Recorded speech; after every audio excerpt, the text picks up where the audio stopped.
तो पहुंच गए हम 17वें अध्याय पे ना। पता ही नहीं चला। बहुत सुंदर। तो प्रार्थना करते हैं फिर शुरू करते हैं। गुरु ब्रह्मा गुरु विष्णु गुरुदेवो महेश्वरा गुरु साक्षात् परम ब्रह्म तस्मै श्री गुरवे नमः। तस्मै श्री गुरवे नमः।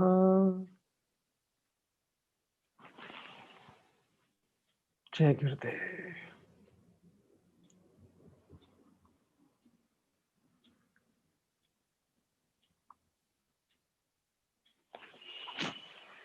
श्रद्धात्रय विभाग योगा है ना, 17वां अध्याय।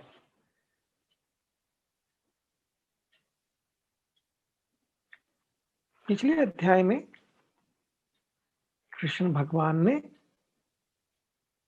अर्जुन को बताया था देवी संपदा और आसुरी संपदा।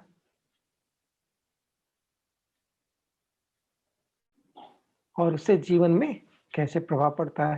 पहले उन्होंने प्रकृति के बारे में बताया, फिर पुरुष के बारे में बताया, और फिर एक व्यक्ति के अंदर कैसे असुरी और देवी संपदा होती है और उससे कैसे प्रभाव पड़ता है जीवन पर, ये बात रखी अर्जुन के सामने।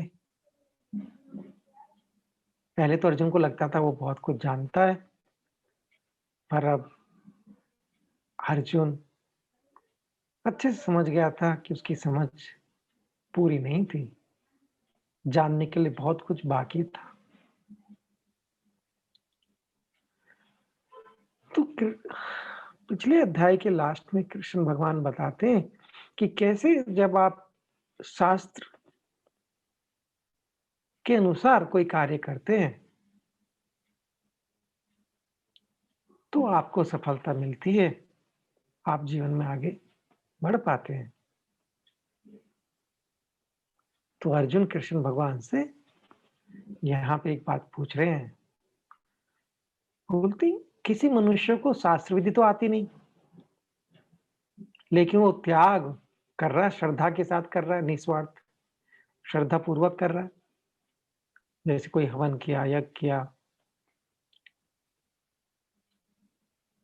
तो उस श्रद्धा को आप क्या बताओगे? सात्विक है, राजसिक है, तामसिक है, कैसे उसको हम समझें?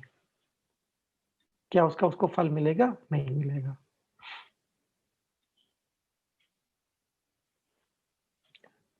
तो अर्जुन जानना चाहते हैं अब जो भी हम कर रहे हैं, जो भी हमारा आचरण है, व्यवहार है, श्रद्धा से करते हैं, शास्त्र के बिना करते हैं तो क्या होता है?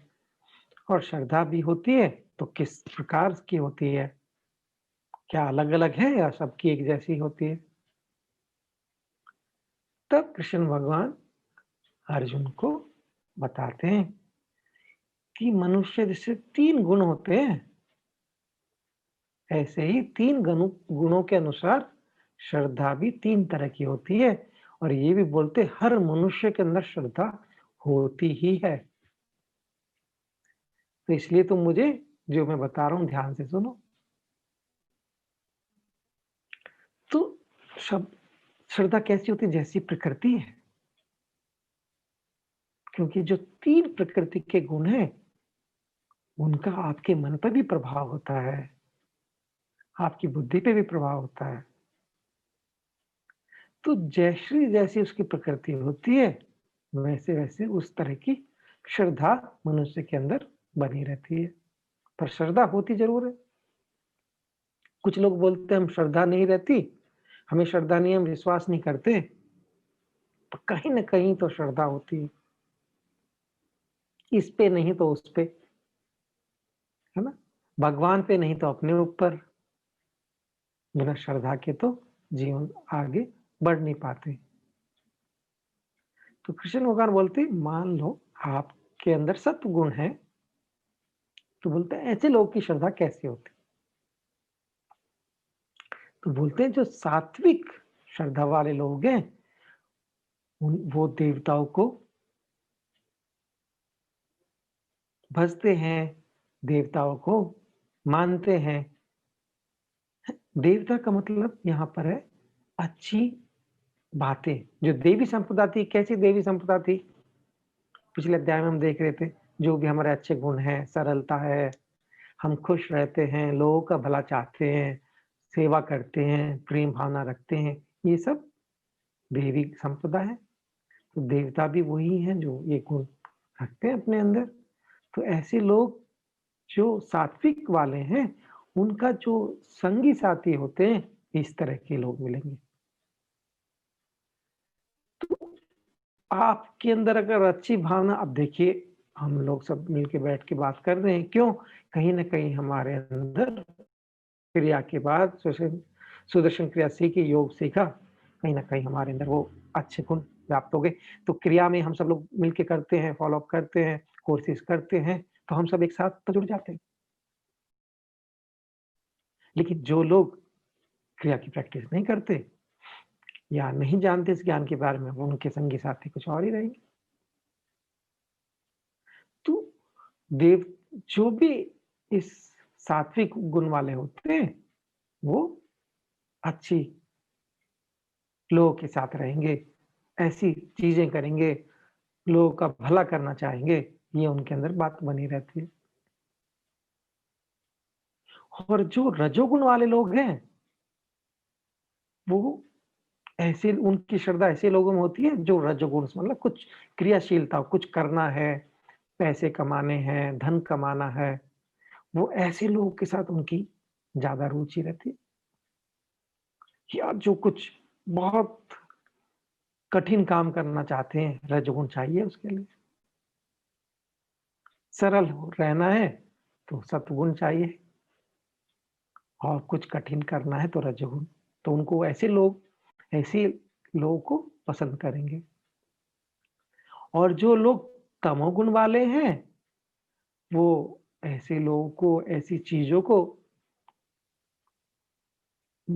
जो तमोगुण से संपन्न है, जो मूड है, जो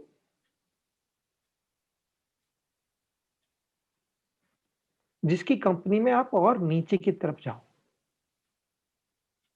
जहाँ आपकी बुद्धि सही से ना चले।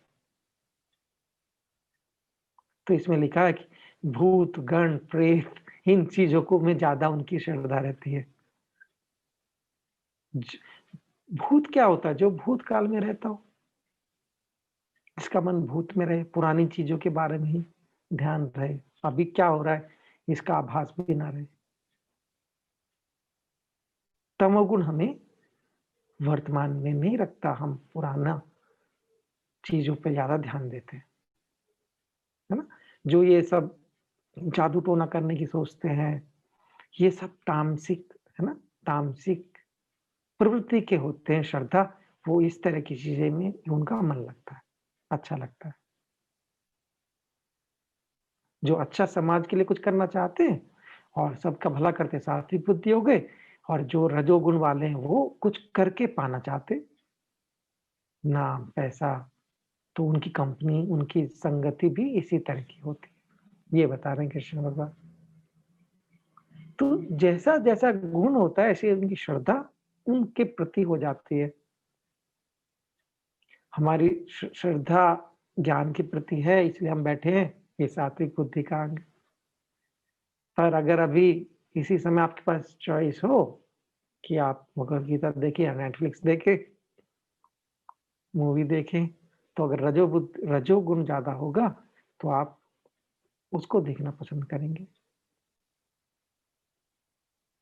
है ना? तो ऐसे श्रद्धा बदलती रहती है, हमारे क्या गुण हमारे अंदर चल रहे हैं, तमोगुण, रजोगुण और सत्वगुण। तो बोलते हैं कृष्ण भगवान आगे,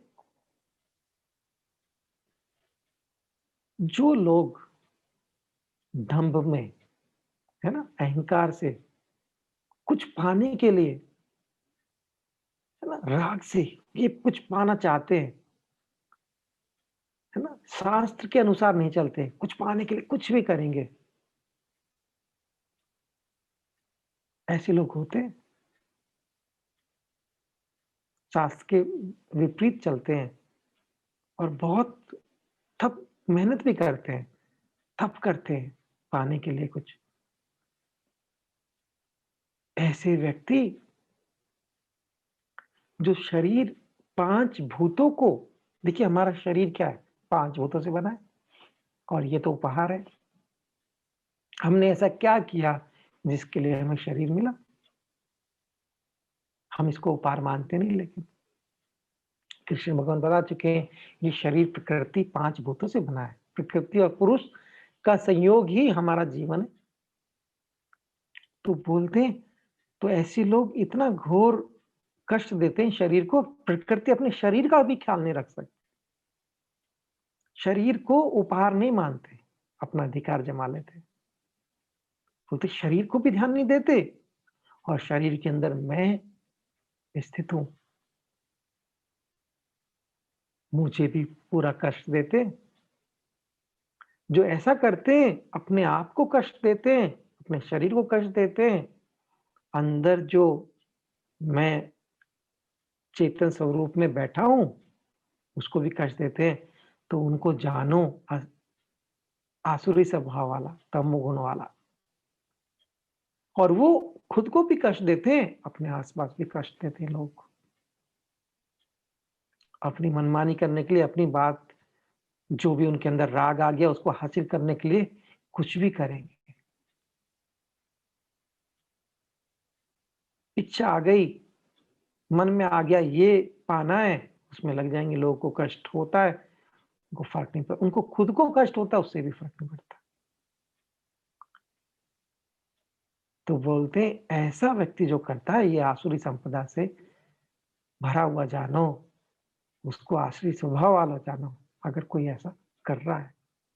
कितने सारे लोग कितनी ज़्यादा तपस्या करते हैं, बहुत ज़्यादा प्रयत्न करते हैं ध्यान समाधि में जाने के लिए, और हम लोगों ने कैसा अनुभव किया, सहज समाधि आप करते हो, कितने आराम से जो भी आप कर रहे हो, उसी के उसको करते-करते, उसके साथ रहते-रहते भी आप समाधि की स्थिति पा लेते हो। सुदर्शन क्रिया करते हो, बीच-बीच में एडवांस कोर्स करते रहते हो, सहज समाधि, क्रिया और एडवांस कोर्स की प्रैक्टिस चलती रहती है, योग की प्रैक्टिस चलती रहती है, और साथ ही साथ हम पूरा जीवन जैसे भी जीना है उसको जी पाते हैं, अपना जो भी कर्तव्य है उसको पूरा कर पाते हैं। पर कुछ लोग पाने के लिए कितना मेहनत करते हैं, तपस्या करते हैं, फिर भी नहीं मिलता। एक बार मेरे मन में भी आया था कि ऋषिकेश में जाके देखूँ, 15 साल, कम से कम 15-16 साल हो गए, कुछ सीखूँ वहाँ। जगह-जगह गया, लोगों से मिला, गुरुदेव की परमिशन से गया था, वहीं रुका था आश्रम में, और देखा लोग कितना तपस्या कर रहे हैं, कितनी मेहनत कर रहे हैं, और उतने ही अंधकार में, अज्ञान में डूबे। जहाँ मैं सीखने गया था, और जब सब लोगों से बातचीत हुई, आदान-प्रदान हुआ, तो ऐसे ही लगा कि इनसे ज़्यादा तो गुरुजी हमको ज्ञान और दे ही चुके हैं। बहुत कष्ट देते हैं हम, अपने आप को भी और अपने आस-पास के लोगों को। और क्यों ऐसे होता है? ये आसुरी संपदा बढ़ जाती है।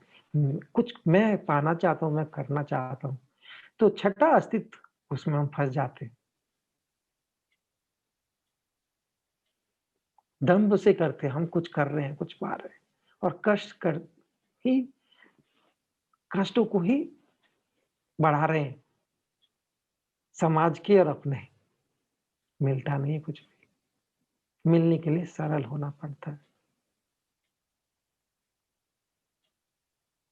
तो फिर कृष्ण भगवान बोलते हैं, जो आप आहार करते हो, आहार खाते हो, आहार लेते हो, आहार कुछ भी हो सकता है, भोजन भी हो सकता है, आपकी संगति भी हो सकती है, जो भी इंद्रियों से आप पाते हो उसी को आहार बोलते हैं। तो बोलते हैं जो तुम आहार लेते हो, वो भी 3 प्रकार का होता है, वो भी सुनो।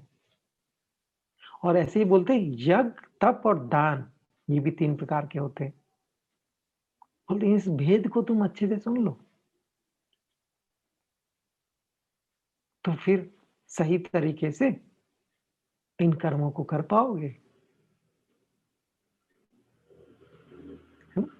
आहार हमारा खाने पर जैसा, हम तो हिंदी में बोलते हैं जैसा खाए अन्न वैसा हो मन, यही बात कृष्ण भगवान कह रहे हैं।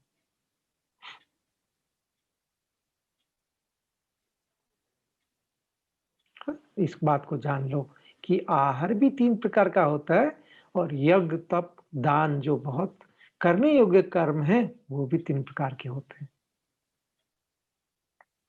इस बात को भी आप जान लो अर्जुन, कृष्ण भगवान बोलते हैं। तो बोलते हैं सात्विक आहार कैसे होता है? जो सात्विक लोग हैं, उनका आहार किस तरह का होगा? अगर हम जानना चाहें हमारे अंदर कौन से गुण हैं, तो ये आसानी से हम पहचान पाएँगे।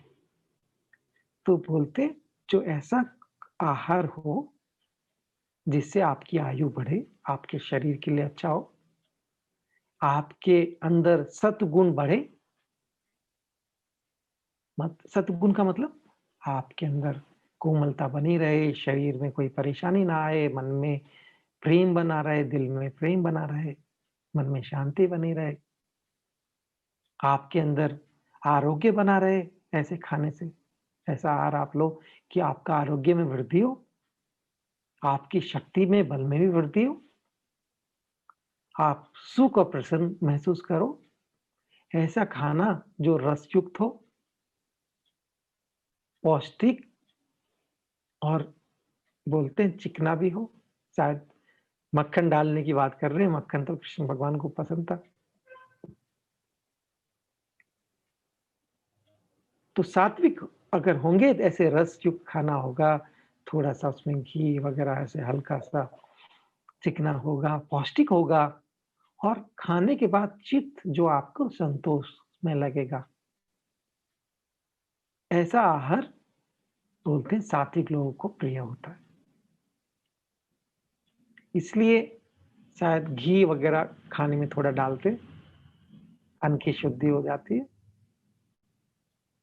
क्योंकि ये सब कुछ-कुछ मात्रा में घी, कुछ मात्रा में कार्बोहाइड्रेट, ऐसे खाने की जो अलग-अलग मात्रा है, वो पूरी तरह से लेते हैं तो शरीर को पौष्टिक आहार से शरीर के अंदर बल होता है, आरोग्य बढ़ता है। तो यहाँ पे बोल रहे हैं मन भी शांत रहे, चित्त को भी अच्छा लगे, संतोष महसूस हो, वो सात्विक लोगों का आहार ऐसा होता है। बोले अगर आप राजसिक हो तो कैसे होगा? राजसी मनुष्य को क्या प्रिय हो सकता है? तो बोलते कड़वे, खट्टे, नमकीन, थोड़े गरम, तीखे, है ना? अब देखो आप यंग, अगर हम इस तरह का खाना पसंद करते हैं, ऐसा आहार पसंद करते हैं और इस आहार से होता क्या है ना? कड़वा मीठा गोलगप्पे हम खाते हैं या कुछ गरम खाना चाहते हैं, खूब मिर्ची डाल के खाते हैं, है ना? तो इससे होता क्या है? आपके शरीर में रोग पैदा हो जाते हैं। आपका मन कभी दुःख, कभी सुख, कभी शोक में जाएगा, कभी दुःख में जाएगा, कभी है ना? ऐसे उसमें चला जाता है। क्योंकि जब आप ये तीखा खाना खाते हो, खट्टा-मीठा खाते हो, ऐसे ज़्यादा जो शरीर के लिए ज़्यादा उसमें तीव्रता है, तो होता क्या है? शरीर के अंदर पित्त बढ़ सकता है, वात भी बढ़ सकता है। तो क्या होता है फिर मन ऊपर-नीचे होने लगता है। तो बोलते हैं अगर आपके राजसी गुण बने हैं आपके अंदर, तो इस तरह का खाना आप लोगे, इससे आपको दुःख और शोक तो होगा, साथ ही साथ रोग भी पैदा हो सकते हैं। आम बन सकता है। आम जब बन जाता है ठीक से खट्टी डकारें आती हैं, एसिडिटी हो जाती है, इस तरह की चीज़ें होने लगती हैं।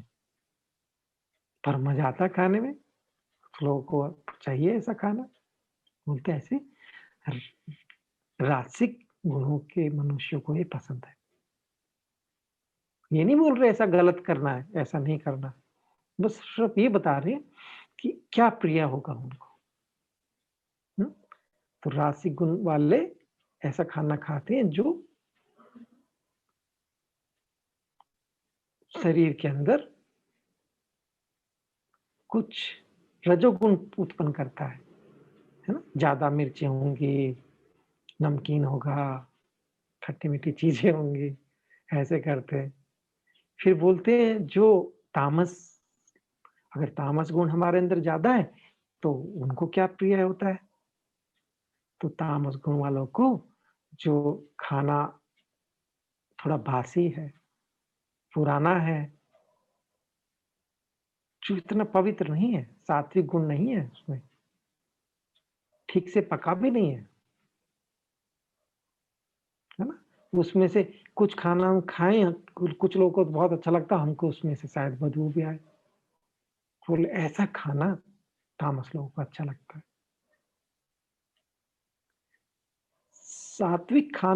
सात्विक आहार लेने से हमारे अंदर संतोष होता है। रासिक खाने लेने से हमारे अंदर दुःख, शोक या रोग आते हैं और तामसिक खाना आहार लेने से हमारा हम अधोगति को जाते हैं, हमारे अंदर तमोगुण बढ़ जाता है, हमारी बुद्धि शार्प नहीं रहती, हमारी बुद्धि मूड हो जाती। हम ठीक से चीज़ों को समझ नहीं पाते, तो हम वापिस बेहोशी में जाते लगते हैं। अधोगति मतलब क्या? बेहोशी में रहना। बेहोश रहेंगे, हमें पता ही नहीं क्या सही है, क्या गलत है, क्या हमारे लिए अच्छा है, शरीर के लिए क्या अच्छा है, हमें क्या पसंद है। तो फिर ये सब चीज़ों में किसमें पड़ जाते हैं? शराब में, ड्रग्स में, ऐसी चीज़ों में। फिर उसमें ही मज़ा आता है, अधोगति को चले गए। जीवन के अंदर जो गुणवत्ता है उसको देख नहीं पाते। अपने अंदर जो प्रेम छिपा है उसको वो नज़र नहीं आता। फिर उन छोटी-छोटी चीज़ों में ही प्रेम को ढूँढते रहते हैं।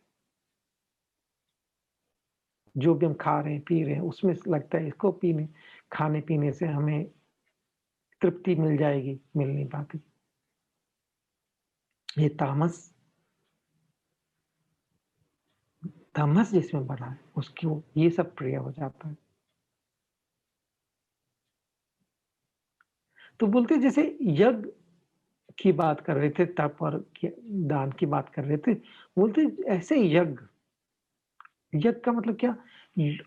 सबके साथ मिलके कुछ करना और जिससे सबके लिए अच्छा हो और उसमें श्रद्धापूर्वक करना और जिससे कुछ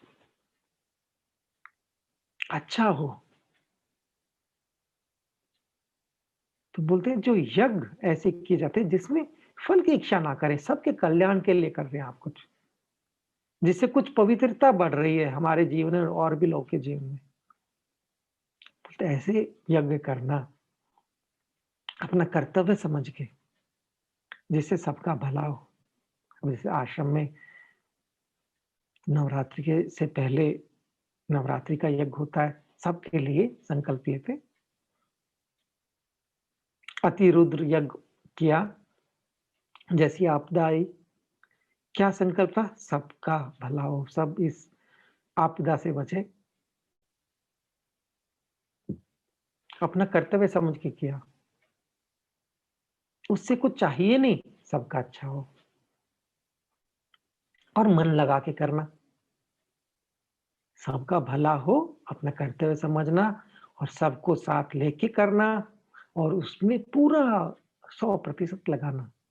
ये नहीं किसी को बोल दिया आप ये कर लो और अपना नाम हो गया बस,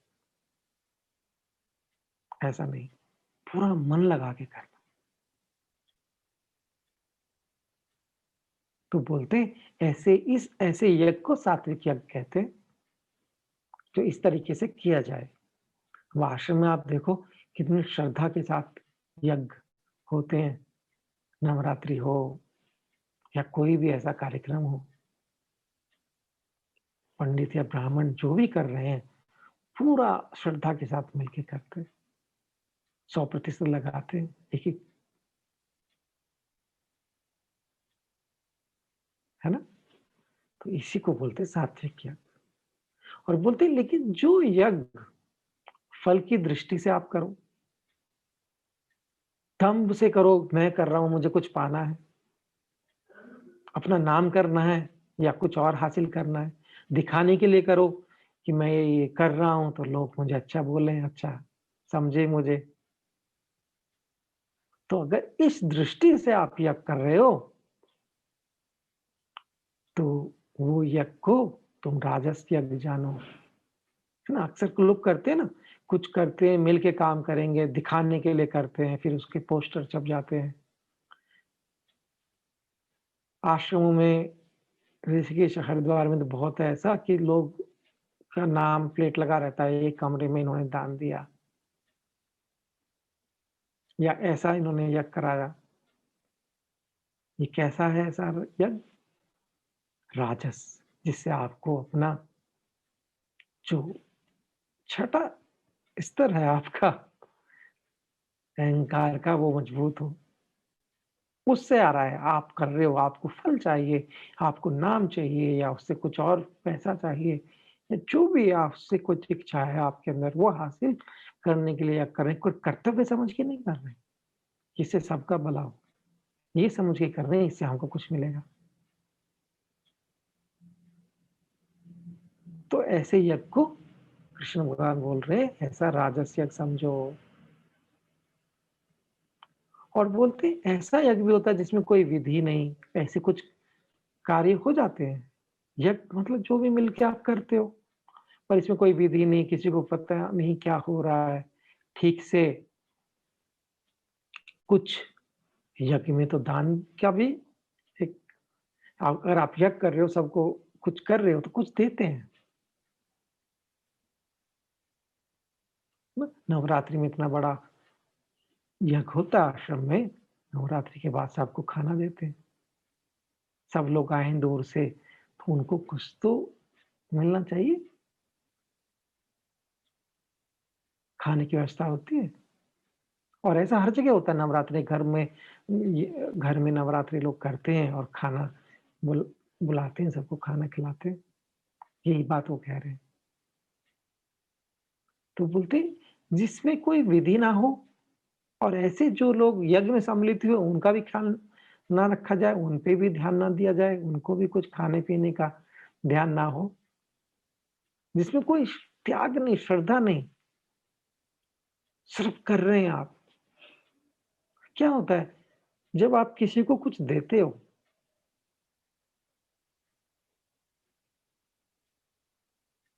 आप कब देते हो? जब अपना लगे। अगर ऐसा देते हो, तो अपनापन बढ़ता है।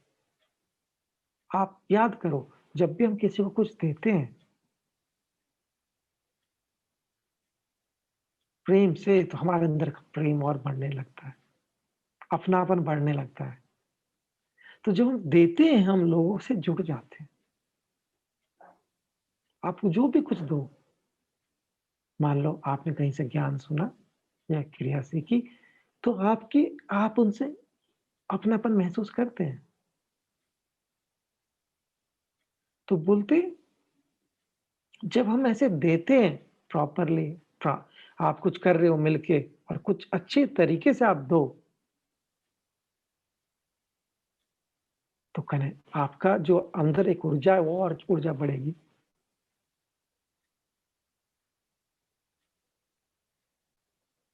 तो सात्विक ऊर्जा कब बढ़ती है?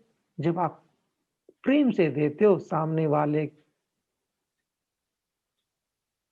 को भी उसमें से आनंद आता है, अच्छा लगता है, अपनापन आता है उसको, अपनापन लगता है। आपको उससे कुछ नहीं चाहिए, बस आपके अंदर प्रेम आया, उसका एक प्रेम की अभिव्यक्ति है, जो आप दे रहे हो। तो सात्विक देना हो गया और उससे एक आपके अंदर ऊर्जा जो उत्पन्न होती है, वो आपको और सात्विक ऊर्जा उत्पन्न होती है उसके द्वारा। और राजसिक देना कैसे होता है? जब आप देते हो, साथ में कुछ चाहिए उसके बदले। और जब कुछ नहीं देते, सिर्फ अपने अपने आप को कुछ पाने के लिए किया, लोगों को मान नहीं, लोगों की तरफ प्रेम भी नहीं, तो वो आपके अंदर तामस ऊर्जा बढ़ती है। तो बोलते जो विधि से नहीं करता, मंत्र प्रॉपर मंत्र का उच्चारण भी नहीं कर रहा है, कुछ दान भी नहीं कर रहा है, त्याग भी नहीं है, श्रद्धा भी नहीं, पर यज्ञ कर रहे हैं, ऐसे यज्ञ तामस है ना? इनसे किसी का भला नहीं होता, तमोगुण ही बढ़ रहा है।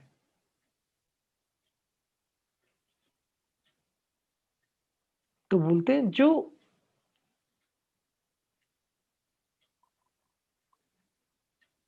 देव द्विज जो 2 बार जन्म लेते हैं, एक तो देखिए हमारा शारीरिक रूप से जन्म हुआ, एक जब हम ज्ञान में आए, जब हमारा जीवन आप देखिए सुदर्शन क्रिया हमने की या इस ज्ञान के अंदर देखा, हमारे अंदर वो ज्ञान आया, तो हमारा जीवन बदल गया। जीवन के प्रति दृष्टिकोण बदल गया। तो इसी को बोलते देव द्विज, दोबारा जन्म हुआ हमारा। जो 2 बार जन्म हुआ, हम सबका हुआ है, ज्ञान के द्वारा, गुरु जी के आशीर्वाद से हमने जीवन को नए तरीके से देखा है। तो बोलते तब भी तप तप ध्यान की यज्ञ की बात हो रही थी, तप भी उसमें आ रहा है। यज्ञ, तप और दान ये तीनों चीजें बता रहे हैं। तो बोलते तप शरीर के स्तर पर तप कैसे होता है? तप क्यों करते हैं? तप करने से हमारे अंदर शुद्धि होती है। हमारा शुद्धिकरण का ही जो प्रक्रिया है उसी को तप कहते हैं। तो बोलते हैं शारीरिक स्तर पे तप क्या होता है कि जब आप शौच, शरीर को पवित्र रखो, अशुद्धियां उससे से अशुद्धियों को दूर रखो, पूजा करो, जीवन को सरलता से जियो और ऐसे जो आपके गुरु हैं, जिनसे आपको ज्ञान मिला है, जो ज्ञानी पुरुष हैं, उनके प्रति आदर रखना। अहिंसा ब्रह्मचार्य, अहिंसा। अब हिंसा में रहेंगे तो शरीर को कष्ट ही होगा। ब्रह्म के अंदर आचरण, अगर हम अपनी इंद्रियों के अंदर ज्यादा उनके द्वारा सुख लेने की कोशिश करते हैं तो शरीर की हानि होती है। तो बोलते जो देवद्विज हैं, ज्ञानी हैं, गुरु हैं, उन, उनके उनको आदर देना, पूजा भाव रखना, पवित्रता रखना अपने अंदर, अहिंसा और ब्रह्मचार्य। जब आप इन सब का पालन करते हैं तो इसको शरीर का तप बताया कृष्ण भगवान ने। तो आपका शरीर शुद्ध रहता है। अच्छा, और फिर बोलते वाणी का भी तप होता है। मान लिए आपका वाणी पे कुछ आपका नियंत्रण ही नहीं, जब आपका नियंत्रण नहीं होता, आप कुछ भी बोल जाते हैं लोगों को उल्टा सीधा, और उसका काफी कष्ट सहना होता है हमको। या तो हमें ग्लानि होती है या फिर लोगों से दूर हो जाते हैं। कल ही बात हो रही थी, कड़वा सच सच कड़वा होता है, ऐसा कहते हैं। मैं बोल रहा था मुझे नहीं लगता। अब यहाँ कृष्ण भगवान क्या बोल रहे हैं? बोले ऐसा वाणी आप बोलो जिस वाणी से किसी के अंदर उद्वेग ना हो, जो प्रिय हो, कड़वा ना हो। सत्य दुख देने वाला ना हो, जिससे सबका हित हो, ऐसे वचनों को बोलना,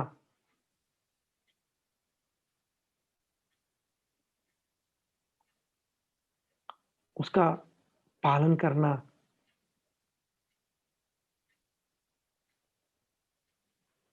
ये वाणी का तप है। अगर आप ऐसा नहीं करते, ये नहीं बोल रहे आप झूठ बोलो या लोग के चाटुकारिता करो, ये नहीं बोल रहे। ये बोले सत्य बोलो लेकिन प्रिय बोलो और ऐसी ऐसी बातें बोलो जिससे सबका हित हो। अगर आप कटु बोलते हो, कर्कश वाणी का इस्तेमाल करते हो, आपको अपने पे कोई नियंत्रण नहीं है और आप दम भरते हो कि हम तो सच्ची बात कर रहे हैं, उसका खंडन कर रहे हैं कृष्ण भगवान। बोले सत्य बोलो और उद्वेग ना हो, प्रिय हो, हितकारी वचन हो, जिससे किसी का हित होता हो। और ये कब आता है? जब आप स्वाध्याय करते हैं, जब अपने अंदर देखते हैं, स्वाध्याय का अंदर करते कैसा मेरा मन चल रहा है, क्या क्या चल रहा है हमारे अंदर, विचार क्या हावी हो रहा है। जब आप स्वाध्याय करते हैं, शांत रहते हैं, मौन में जाते हैं, तब आप देखेंगे जब भी आप मौन से बाहर आते हैं, आपकी वाणी कोमल हो जाती है। तो इसको वाणी को मधुर रखना, हितकारी रखना वाणी का तप है। अगर हम कर्कश वाणी में बात कर रहे हैं, तो कहीं न कहीं वाणी के तप में कुछ कमी है। हम कृष्ण भगवान का जो ज्ञान है उससे अलग है, दूर है। तो बोलते हैं एक मानसिक तप भी होता है, शारीरिक तप हो गया, वाणी का तप हो गया, बोलते मानसिक तप भी होता है। तो मानसिक तप क्या है? जब आप अपने मन को प्रसन्न रख पाओ, आपका मन सौम्य रहे, जब आपका मन मौन रहे, पहले बता चुके हैं कि मौन एक रहस्य है। अभी यहाँ पे बता रहे मानसिक तप मौन के द्वारा संभव है। एडवांस कोर्स में हम यही तो करते हैं। मौन में रह के सारे ध्यान, सारे क्रियाकलाप, स्वाध्याय करते जाते हैं। यहाँ पे भगवद गीता में ये रहस्य खोल रहे हैं, मौन का रहस्य। मौन से होता क्या? हमारा मन एक हो जाता है। जब भी आप ठीक ढंग से 3 दिन का भी मौन धारण करते हो, आपके अंदर प्रसन्नता अंदर से आती है। तो ये बोलते हैं मन की प्रसन्नता, सौम्यता, आत्म संयम और फिर क्या होता है आपके अंदर के जो भाव वो भी शुद्ध हो जाते हैं। जब भी आप एडवांस कोर्स करके बाहर आते हैं, तो ऐसे लगता है जैसे अंदर से सफाई हो गई। है कि नहीं? ये बात कृष्ण भगवान यहाँ बता रहे हैं और हम इस बात की प्रैक्टिस करते हैं।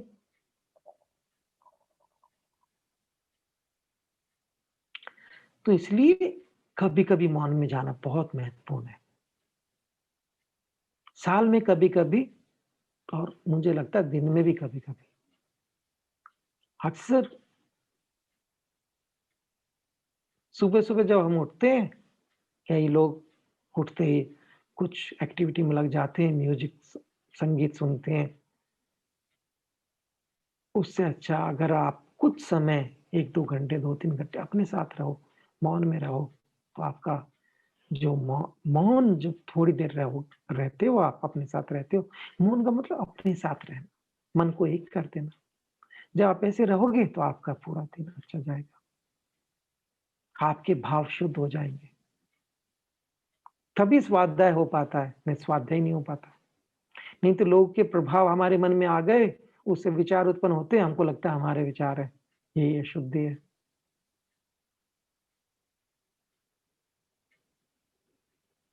और ये कैसे दूर होती है? इसलिए जब मन में अशुद्धियाँ दूर होती हैं, तभी हमें आत्मज्ञान का अधिकार हासिल होता है। ऐसा महर्षि महर्षि पतंजलि ने भी बताया है। शौच का फल उन्होंने बताया, एक फल आत्मज्ञान के अधिकारी हो जाते हैं। आत्मज्ञान कैसे मिलेगा? जब आप मन में शुद्धि होगी, मन शांत होगा। और कैसे कैसे हासिल कर सकते हैं मन की शुद्धि? कैसे अशुद्धि कैसे हुई मन में? मन में जो प्रभाव हमारे आ जाते हैं लोगों से, वो अशुद्धि बन जाती है, क्योंकि वो हमारे विचार नहीं है, हमारी भावना नहीं है। वो भावनाएं विचार उत्पन्न हो गए क्योंकि दोषों का प्रभाव आ गया, मिलावट हो गई, अशुद्धि आ गई। और वो कैसे दूर होती है? जब आप मौन में रहते हैं, जब आपका मन एक हो जाता है। जब मन एक होगा तो उस अशुद्धियां दूर हो जाती। तो यही बात कृष्ण भगवान भी कह रहे हैं, और हमें कितना सौभाग्य है कि हम एडवांस कोर्स में इसको अनुभव भी कर पाते हैं, है ना? तो इसको बताया मानसिक तप। इससे क्या होता है? भाव की शुद्धि होती है, हमारा मन में प्रसन्नता आती है। अगर आप देखो, ये जो 16वां श्लोक है भगवत गीता के 17वें अध्याय का, ये हमारे पूरे एडवांस कोर्स को डिस्क्राइब कर रहा है ना? मजेदार। तो फिर बोलते हैं, तो जब बोलते हैं, जब मन क्षमता में रहे, श्रद्धा के साथ, जब आप कोई फल की इच्छा ना करो, और तीनों जो तप हैं उनको आप अपने जीवन में ले आते हो, शारीरिक, वाणी और मानसिक, आपके जीवन में है। जब श्रद्धा पूर्वक इन तीनों तपों का पालन करते हो,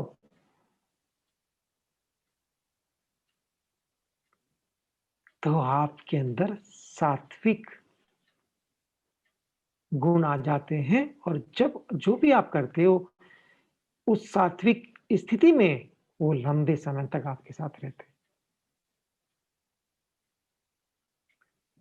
अगर शारीरिक तप आप कर रहे हो, वाणी का तप भी कर पा रहे हैं, और अगर आप मानसिक तप भी कर पा रहे हैं, तो इसके बाद जो आपकी स्थिति है वो लंबे समय तक बहुत मस्त अच्छी बनी रहती है।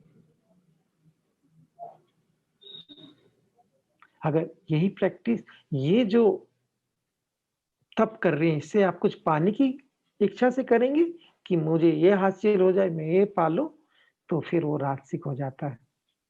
पर पाने की इच्छा के बिना ये शारीरिक वाणी का तप, शारीरिक तप और मानसिक तप आप करते जा रहे हैं, तो फिर आपका मन प्रसन्न रहता है। आप जो भी करते हो, ऐसी स्थिति लंबे समय तक बनी रहती, सौम्यता बनी रहती है हमारे जीवन में। उतार-चढ़ाव नहीं होते, आज अच्छा लग रहा है, कल गड़बड़, ऐसी नहीं, ऐसी खुशी बनी रहती है। इसलिए अक्सर मैं कहता हूँ, गुरुदेव भी कहते हैं बार-बार कि एडवांस कोर्स बार-बार करते रहो। 3 महीने के अंदर, 3 से 4 महीने के अंदर करना बेहद ज़रूरी है। ये मेरा खुद का अनुभव है। क्यों? ये सारे तप हो रहे हैं अगर आप ध्यान दो तो, है ना?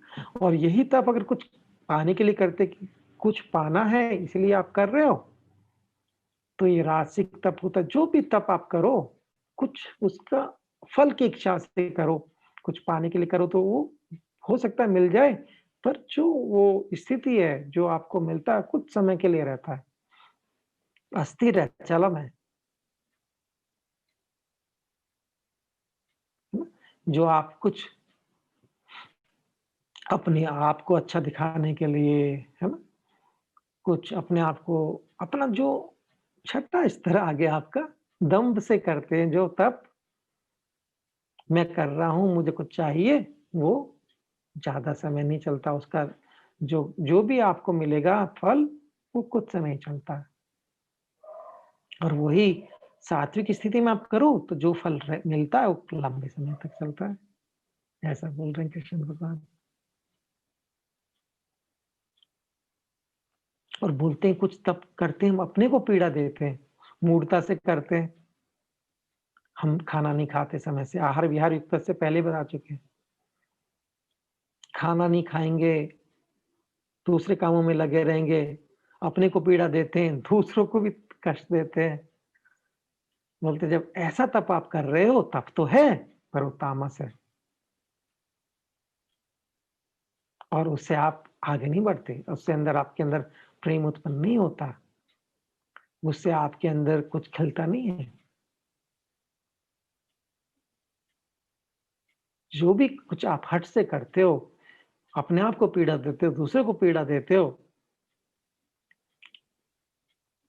दूसरों का परेशान करने के लिए, नाश करने के लिए जो करते हो, वो तामस है, वो तामस तप है।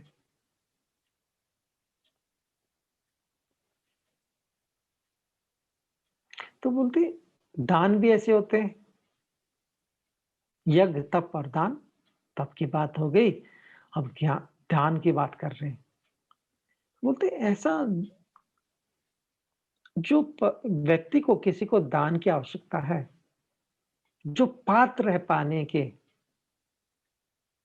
तो आप कुछ दान दो किसी को, वो लेने वाला भी पात्र हो, और उससे कुछ नहीं चाहिए हमें। अगर आप दान कुछ पाने के लिए दे रहे हो तो वो अलग बात हो जाती है, वो राजस हो जाता है। और अगर आप दान दे रहे हो बिना किसी आशा के कि इससे हमें कुछ चाहिए नहीं, और समय और परिस्थिति के अनुसार उसको जरूरत है, तो आप जो भी उसकी सहायता कर रहे हो, प्रेम से कर रहे हो, बोलते हैं ऐसा दान सात्विक कहलाता है। हर किसी को दान देने की बात नहीं कर रहे हैं। दान भी उस व्यक्ति को देना चाहिए जिसको जरूरत है।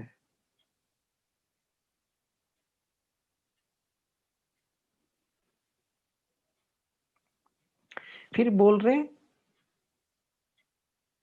लेकिन दान देने से फल की इच्छा रखते हो, आपको भी वापस कुछ मिल जाए, आपका नाम हो जाए चाहे, या आपको अच्छा बोले, अरे आपने इतना अच्छा किया मेरे साथ, है ना? कुछ क्लेश के साथ कर रहे हो, तो वो दान राजस दान कहलाता है। कि आपको देने की इच्छा नहीं है पर दे रहे हो, देना पड़ रहा है, स्थिति ऐसी बन गई। मन में नहीं है कि दें, लेकिन दे रहे हो, दिखाना है, कुछ पाना है, प्रेम से नहीं दे रहे, परिस्थितियां के अनुसार दे रहे हो, तो बोलते हैं ऐसा दान राजस दान है, राजसिक दान है ऐसा। और एक दान ऐसा होता है कि जो जिसको नहीं देना चाहिए उसको दे रहे हो, कुपात्र को दे रहे हो, तो उसका दुरुपयोग करता है। कोई व्यक्ति दान के लिए आया और आप उसको देते हो, सहायता करते हो, जाके शराब पीता है, ये कुपात्र का दान है। और उस दान में कई बार हम तिरस्कार भी कर देते हैं लोगों का, देते हैं और 2-4 बात सुना देते हैं उनको। तो तिरस्कार करा हुआ दान या कुपात्र को दिया दान, या सही समय पे नहीं दिया गया दान भी तामस दान कहलाता है। इसलिए हमें ध्यान देना चाहिए हम सहायता किसकी कर रहे हैं, ये काफी महत्वपूर्ण है ना? कई बार हम दान देते हैं, और दान भी देते हैं और उनको तिरस्कार भी कर देते हैं, है ना? उनके मन के अंदर हीन भावना लेके आ जाते हैं, जैसे हम तो बहुत बड़े हैं और वो बहुत नीच। ये तामस दान है ना? ऐसे तप, यज्ञ, तप और दान 3 तरह के बता के कृष्ण भगवान अब बता रहे हैं अर्जुन को ओम तत्सत। तो बोलते हैं जो ओम है, ओम तत्सत मतलब मैं, यू आर दैट, आप वो हो। क्या हो आप? आप जो वो चेतना है, पहले बताया था, व्यक्ति के अंदर, मनुष्य के अंदर आत्मा होती है, उससे उससे भी सूक्ष्म परमात्मा होती है। अब वो बोलते हैं वो आत्मा और परमात्मा एक ही है, वही आप हो जो बनाने वाला है आपका। इसको महावाक्य बताया है। ओम तत्सत।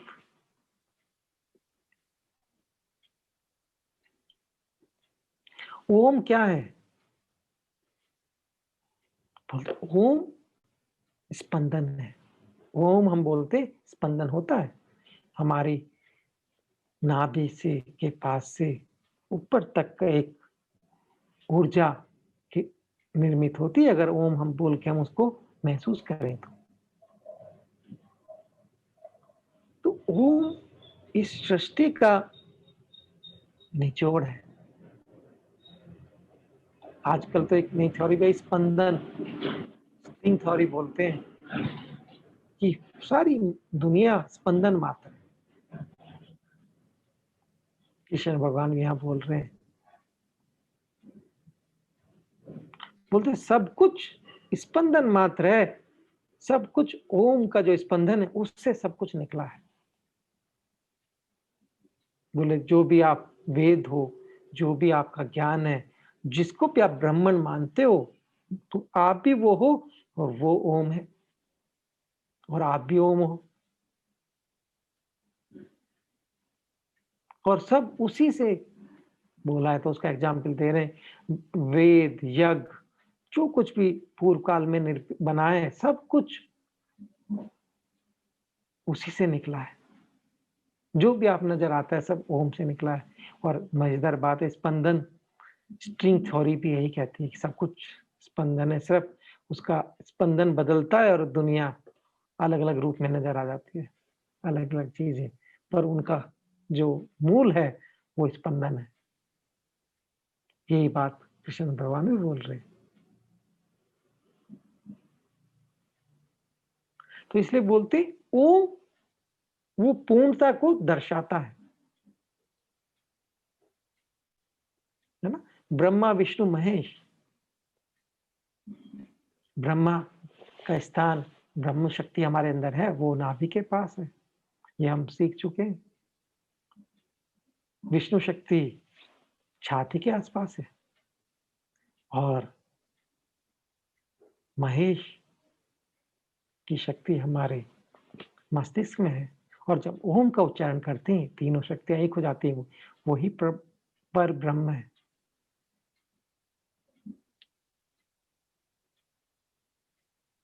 तो इसलिए कहते हैं जब ओम का उच्चारण आप करके करते हो कोई कार्य, तो वो भी उसमें पूर्णता की शक्ति आ जाती है।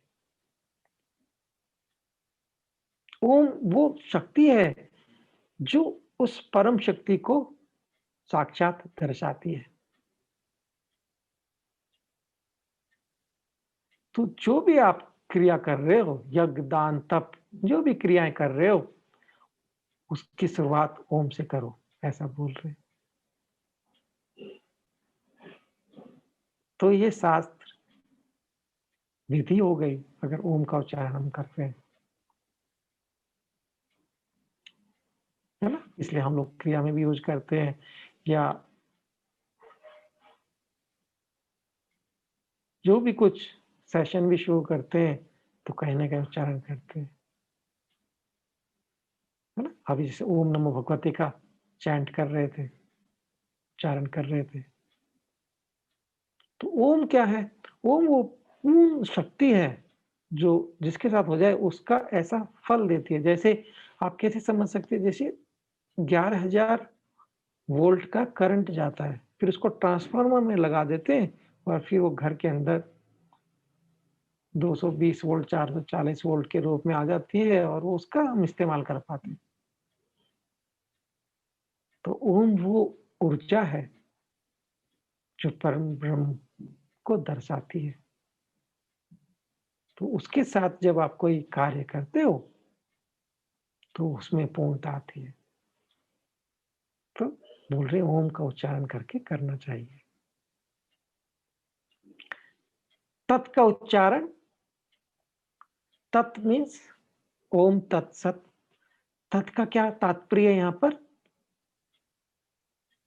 उसका है।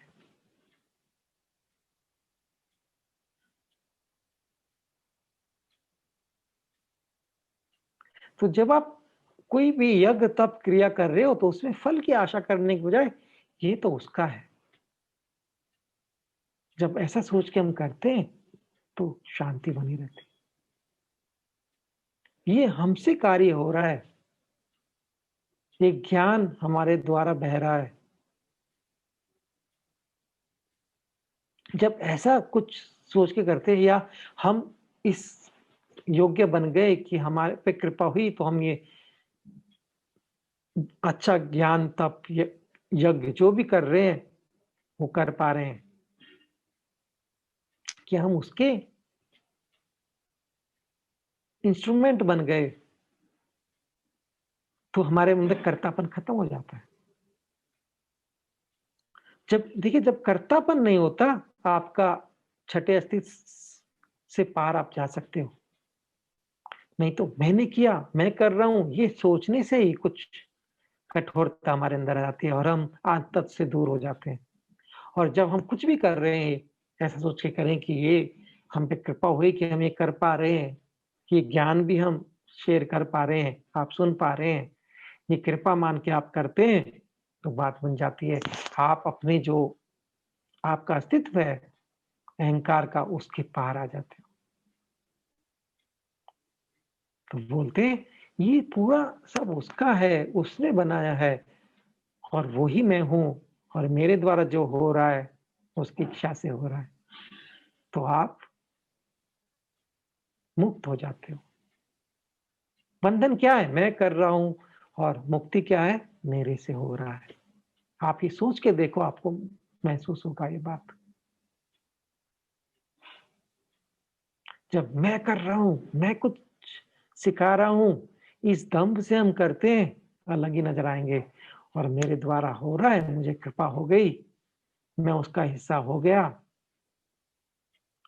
हरि के 1000 हाथ, उसमें से मैं भी एक हूं। बात बन जाती है। बोलते तत्व उसी बात को दर्शाता है। ये सब उसका है। और सत, सत मीन्स सच।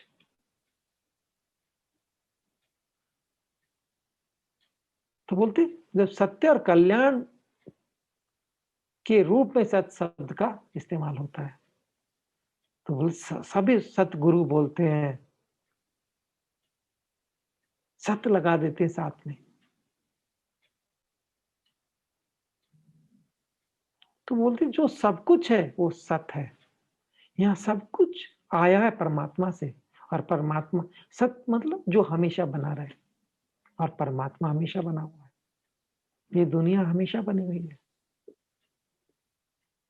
तो शुभ कर्मों में सत्य को लगा देते कि सब कुछ यहाँ पे है।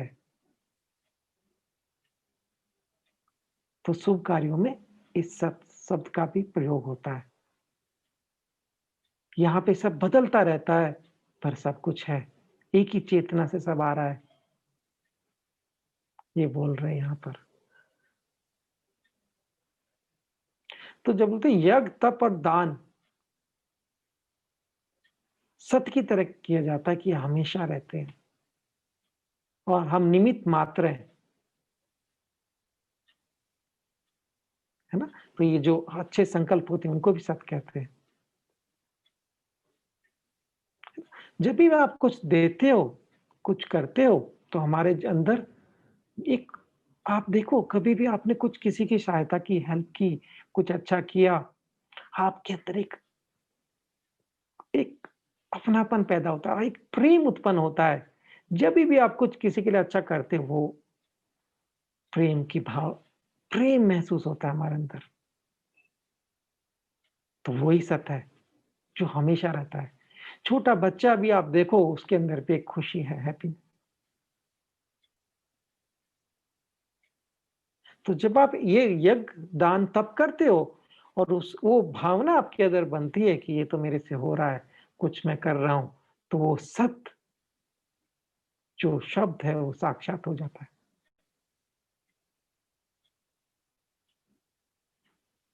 तो इसलिए बोलते हैं यज्ञ दान कर करते जाओ। तो बोलते हैं जो यज्ञ दान तप बिना श्रद्धा के करते हैं वो असत्य है। श्रद्धा से करते हो, प्रेम से करते हो, आपके अंदर प्रेम बढ़ता है। लेकिन आप कुछ पाने के लिए करते हो, श्रद्धा नहीं है, सिर्फ दिखाने के लिए करते हो, तो वो बात नहीं बनती। आप ये महसूस करना अपने जीवन में, जब भी आप ऐसे ही रैंडम एक्ट ऑफ काइंडनेस ऐसे कर दिया कुछ अच्छा, किसी के लिए अच्छा लगता है, पर जब आप दिखाने के लिए करते हो, अपना मान के लिए करते हो, आपको भावना नहीं आती अंदर। बस आपकी ईगो बढ़ता है, दम बढ़ता है। तो कोई भी कार्य, कोई भी कर्म अगर प्रेम से कर जाए, श्रद्धा से करा जाए, मैं निमित्त मात्र हूँ, ये भावना से करा जाए, तो सत्य हो जाता है, आपके अंदर खुशी, प्रेम बढ़ जाता है। और वही कर बिना श्रद्धा के किया जाए, दम्भ से किया जाए, तो असत्य हो जाता है, आपका ईगो ही बढ़ता है। उससे अंदर आपके अंदर जो खुलापन है वो नहीं हो पाता। है ना? इसके साथ ही ये अध्याय समाप्त होता है। ओम तत्सत इति श्रीमद्भगवद्गीतासु उपनिषत्सु ब्रह्मविद्यायां योगशास्त्रे श्रीकृष्ण अर्जुन संवादे श्रद्धात्रय विभाग योगः नाम सप्तोदश अध्यायः।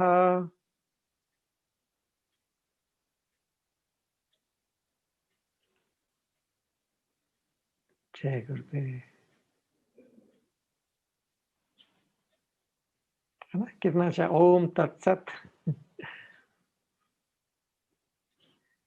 इसलिए बहुत महत्वपूर्ण है कि हम लोग भी समय समय पे एडवांस करते रहें, और जो भी हम करें प्रेम से करें, तो हमारे अंदर भी सत्य का जो प्रभाव है वो बढ़ेगा। और जितना सत्य हमारे अंदर बढ़ता है, उतना ही जीवन सुखी होता है, उतना ही खुशी हमारे जीवन में आता है। और जितना हमारे जीवन में खुशी आता है, उतना ही आसपास भी संचार होता है। इसलिए गुरुदेव बार बार बोलते हैं कि एडवांस कोर्स समय समय पे करते रहो।